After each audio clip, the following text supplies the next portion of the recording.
আজ আমি রান্না করব মজাদার একটি খাবার। তো কি সেটা তো অবশ্যই আপনাদেরকে দেখাবো।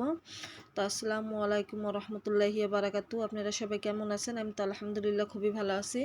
তো আজকে আমি রান্না করব ট্যাংরা মাছ ভেন্ডি দিয়ে আলু চচ্চড়ি করব মাখালো।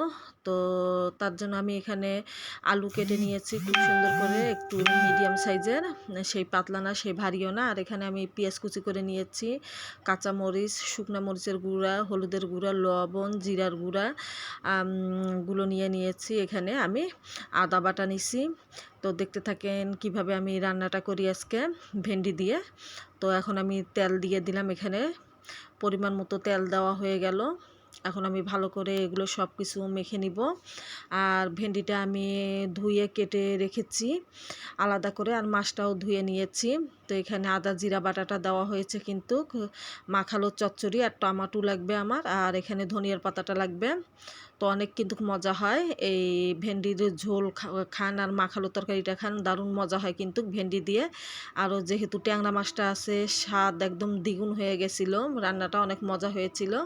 তো এখনও মশলাগুলো আমি খুব ভালোভাবে মেখে নিচ্ছি, কিন্তু মশলাটা যত মাখাবেন, মাখালো তরকারি হোক আর চচ্চড়ির হোক, তরকারিটার কিন্তু দ্বিগুণ স্বাদ হয়ে যায়।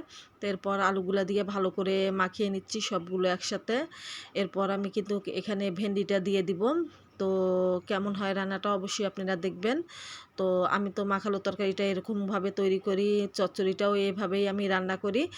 খালি মাখালো তরকারিটা হালকা একটু রসালো রাখি, আর চচ্চড়িটা পুরো আমি পানিটা শুকিয়ে নিয়ে খুব সুন্দর একদম তেলের মধ্যে ভাজা ভাজা করে নেই। তো খুব সুন্দর এখানে মাখা হয়ে গেছে। এখন আমি এই যে ট্যাংরা মাছটা দিয়ে দিলাম, ট্যাংরা মাছটা দিয়ে ভালোভাবে মেখে নিচ্ছি এখানে আমি। এরপর আমি ভেন্ডিটা দিয়ে দিব কিন্তু এখানে। তো কেমন হয় রান্নাটা অবশ্যই আপনারা কমেন্টের মাধ্যমে জানাবেন কিন্তু। তো এরপরে যে ভেন্ডিগুলো দিয়ে দিব এখানে আমি, এই যে ভেন্ডিগুলো দিয়ে দিলাম। এখন ভালোভাবে মাখিয়ে নিয়ে আমি হাত ধোয়া একটু পানি দিয়ে চুলার উপর বসিয়ে দিব। তো সব দিয়ে এখন আমি ভালোভাবে মাখিয়ে নিব, আর একটু ভালোভাবে মাখিয়ে নিব আমি কিন্তু। নিয়ে এখন পানি দিয়ে দিব। এই যে পানি দেওয়া হয়ে গেল আমার।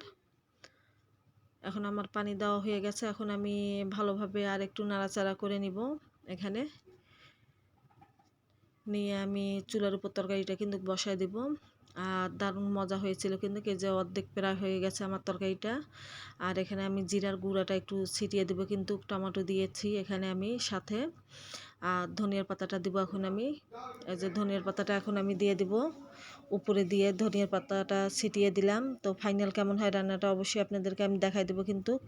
অনেক মজা হয়েছিল খেতে কিন্তু, দারুণ মজা লাগে। ভেন্ডি দিয়ে মাছের ঝোলটাও অনেক মজা হয় কিন্তু তরকারিটা। তো এই যে ফাইনাল রান্নাটা হয়ে গেছে, কেমন হয়েছে অবশ্যই কমেন্ট করে জানাবেন। তো আর বেশি কথা বলবো না, আজকের মতো টাটা।